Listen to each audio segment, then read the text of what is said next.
Here's my review of To Kill a Monkey. I think the first big lesson for me is that poverty is a bastard, but criminal money safe, a bigger bastard. I just like the way that Adetiba provides us with these contradictory ideas of the realities that people actually face. Like, which would you pick? Poverty and peace of mind? Well, but really, even the poverty that Efe experienced in that film, I had no peace of mind with it, right? Because remember that thing where the wife could not even produce milk. But then, fast forward to the end of the story. The wife says, I loved you when you were poorer than now that you are richer. Contradictions. Number one. But my biggest lesson, poverty is a bastard, criminal money, bigger bastard. Another lesson that I learned is the principles of light are different from the principles of darkness. See, you are either here or there. You cannot sit on the fence. That's another thing. Because what really got Efe into a massive, massive problem was his inability to really be on one side.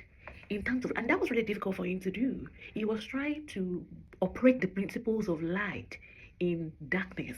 Light and darkness don't work together. You have to choose one.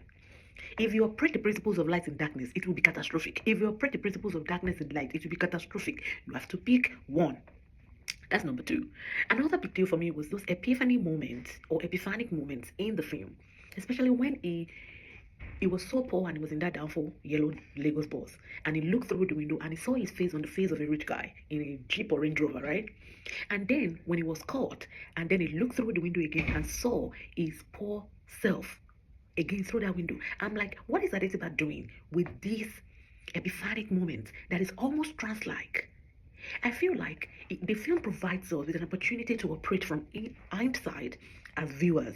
Like, this is you when you're poor, and this will be you when you're rich, but you go through the criminal mode, okay?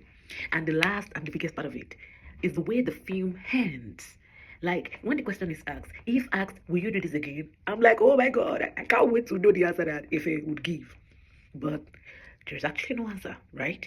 And I'm like, Adetiba is giving that over to the audience to deal with. And for me, that's not an easy question to answer, actually. It's not. Because, say, we can quickly judge people when we have not experienced what they have experienced. Man, the poverty that Efe experienced in that film, oh man, no, that was crazy. Although I watch it with a lot of empathy, I still end with this conclusion. Poverty is a bastard. But criminal money safe now what? Now bigger bastard. Let me know what you think.